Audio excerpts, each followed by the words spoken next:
Assalamualaikum warahmatullahi wabarakatuh. Selamat datang di kelas fisika. Pada kesempatan video kali ini, kita akan melanjutkan pembahasan kita tentang lahirnya fisika kuantum. Nah, mengawali dari lahirnya fisika kuantum, kita pernah mempelajari di pembahasan video sebelumnya tentang radiasi benda hitam dan juga pergeseran Wien, bahwasanya pada radiasi benda hitam itu nanti akan ada pancaran atau panjang gelombang maksimal atau panjang gelombang dengan intensitas tertinggi pada suhu tertentu.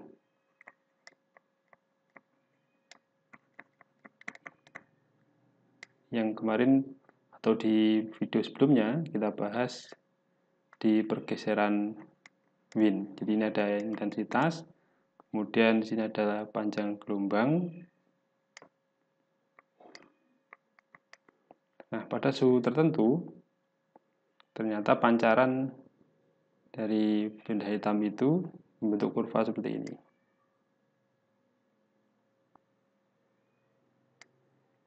Nah, ini adalah panjang gelombang dengan intensitas maksimum pada suhu T. Ini adalah hasil pengamatan yang ada di alam. Kemudian Rayleigh-Jean itu telah berupaya untuk merumuskan suatu persamaan atau hubungan antara intensitas radiasi dengan panjang gelombang yang harus hasilnya nanti diharapkan bisa sesuai dengan hasil eksperimen ini. Tapi dari perumusan yang dilakukan oleh Rayleigh-Jean ternyata diperoleh hasil seperti demikian ini. Nah, semakin ke kiri ternyata intensitas panjang gelombang yang pendek itu menuju ke tahingga, sehingga ini tidak sesuai dengan hasil eksperimen atau hasil pengamatan di alam semesta ini tentang radiasi benda hitam. Jadi ini teori yang dimunculkan oleh Rayleigh-Jean.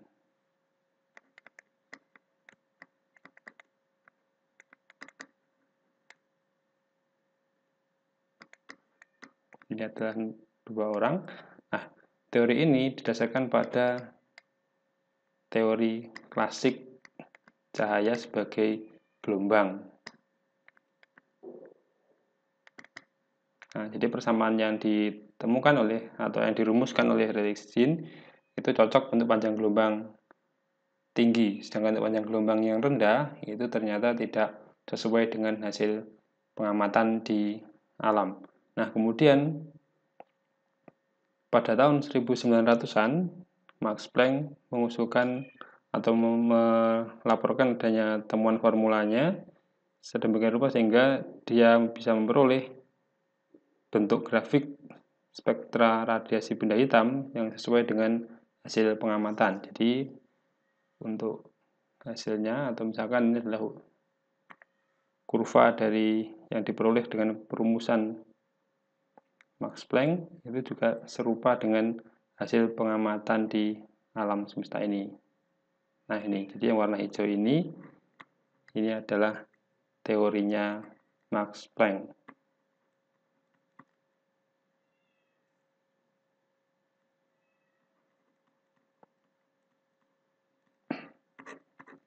Nah, teori Planck atau Max Planck ini bisa berhasil membuat kurva yang sesuai dengan hasil eksperimen, tentu saja dengan membawa sebuah anggapan baru yang dianggap radikal pada masa itu, yang tidak dikenal pada masa itu. Jadi ini menggunakan adanya yang pertama adalah energi yang terkuantisasi.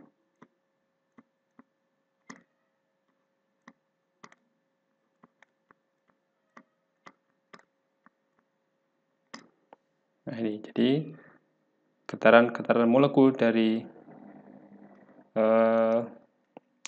benda yang memancarkan radiasi itu hanya memiliki satuan-satuan energi yang diskrit. Jadi itu adalah pandangan dari Max Planck yang pada saat itu dianggap hal baru yang belum ada di teori klasik. Jadi ini akan saya tuliskan beberapa atau dua pandangan dari Max Planck yang dia bisa menjelaskan atau sehingga dia bisa merumuskan persamaan yang sesuai dengan hasil eksperimen. Jadi ini adalah beberapa pokok baru ya. Jadi pandangan baru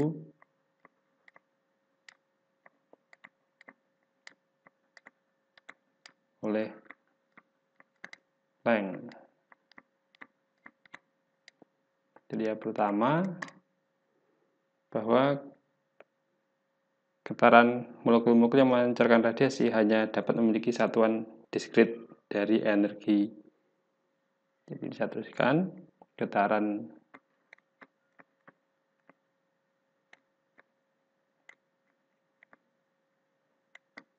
molekul-molekul yang memancarkan radiasi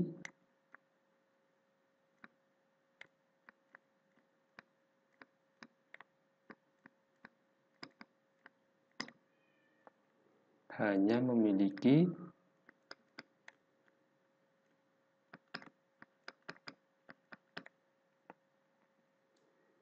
satuan-satuan yang diskrit.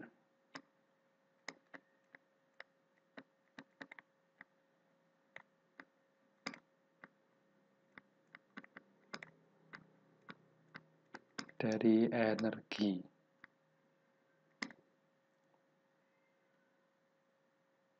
Nah, sehingga dirumuskan untuk En ini nanti adalah N dikalikan H dikalikan dengan F dengan E itu adalah energi, kemudian N bilangan kuantum, E ini adalah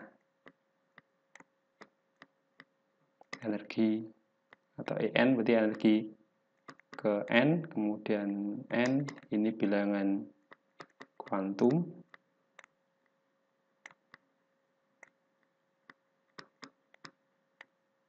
jadi nanti ada 1, 2, 3 dan seterusnya. Kemudian untuk F ini adalah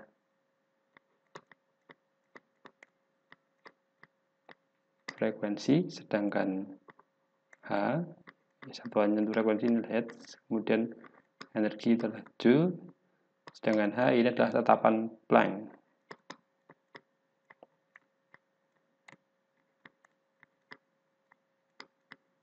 Dan nilainya ini adalah 6,626 kali 10 pangkat min 34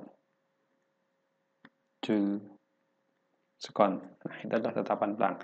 Jadi energi dari molekul-molekul yang memancarkan radiasi itu nanti memiliki satuan diskrit, termasuk nanti akan munculnya adanya foton. Ya, jadi yang kedua nanti yang adanya konsep tentang foton. Nah, ini molekul-molekul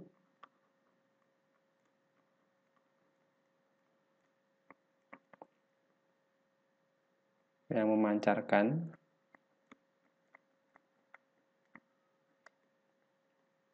atau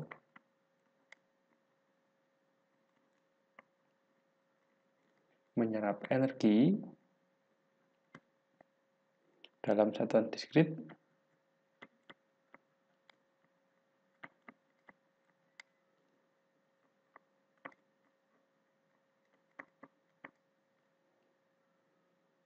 dari energi cahaya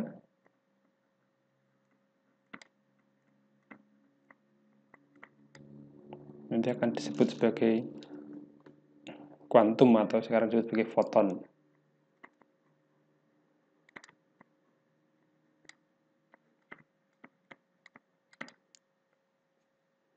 Nah, itu adalah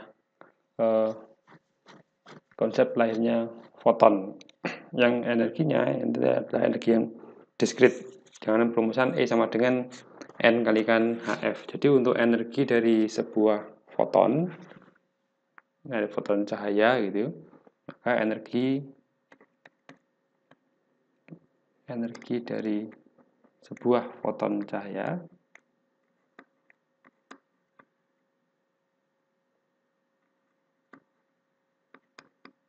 nanti dirumuskan sebagai E sama dengan H kalikan F. Sedangkan untuk dua buah foton atau lebih,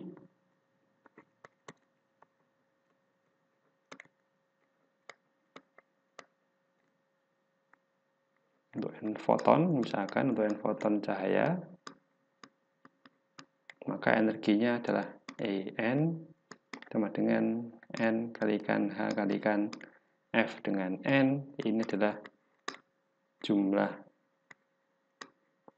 foton.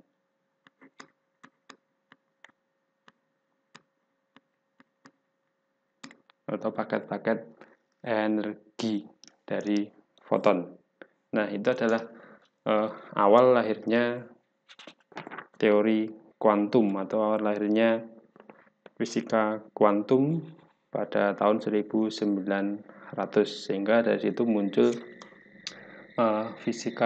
awal lahirnya fisika modern. Jadi sebelum itu cahaya dipandang sebagai gelombang, sedangkan pada masa lahirnya teori kuantum, cahaya dapat dipandang sebagai foton atau paket-paket energi. Yang tentu saja ini hal baru bagi fisika pada masa itu, sehingga apa yang diusulkan oleh Max Planck itu dianggap sebagai sesuatu yang radikal atau hal yang baru pada masa tahun 1900-an.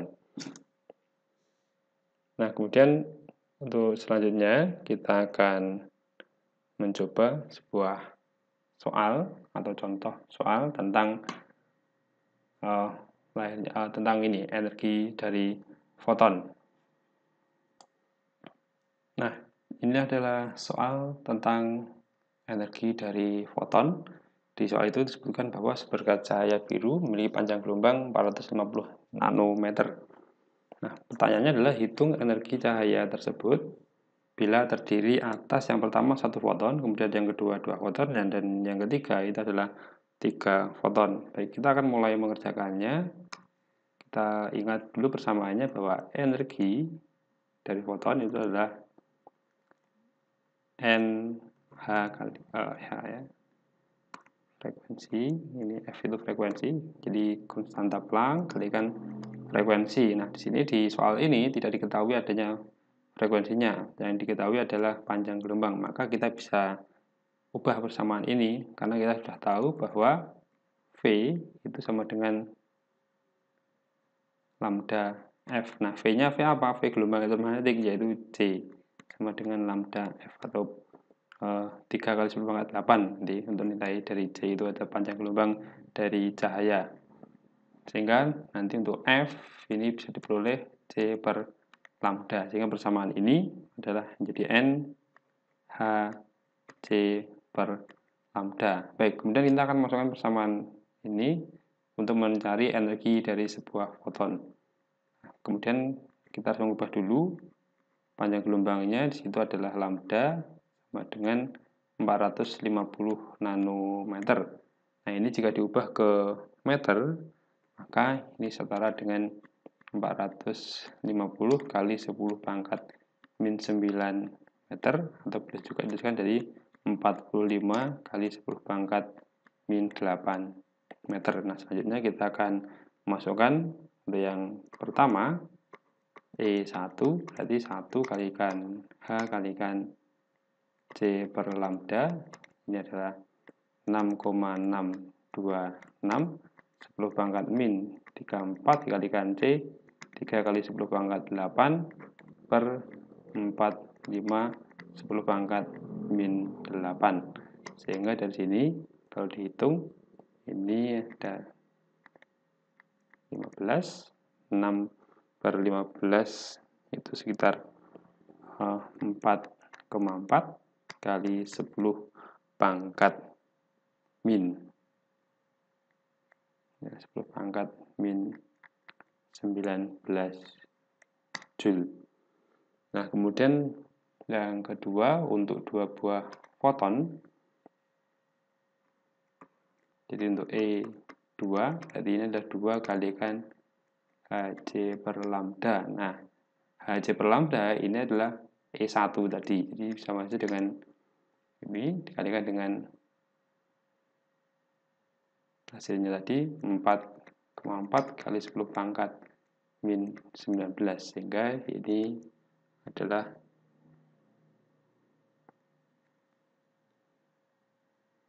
8,8 kali 10 pangkat min 19 Joule. Kemudian untuk yang C pada saat 3 foton berarti ini adalah 3 kali Hc per lambda, berarti ini adalah 3 kali 4,4 10 pangkat min 19, sehingga ini bisa diperoleh 3,2 kali 10 pangkat min 19 Joule. Nah, itu adalah contoh tentang energi foton yang bermula dari teori kuantum Planck. Demikian pembahasan pada video kali ini, semoga ada manfaatnya. Assalamualaikum warahmatullahi wabarakatuh.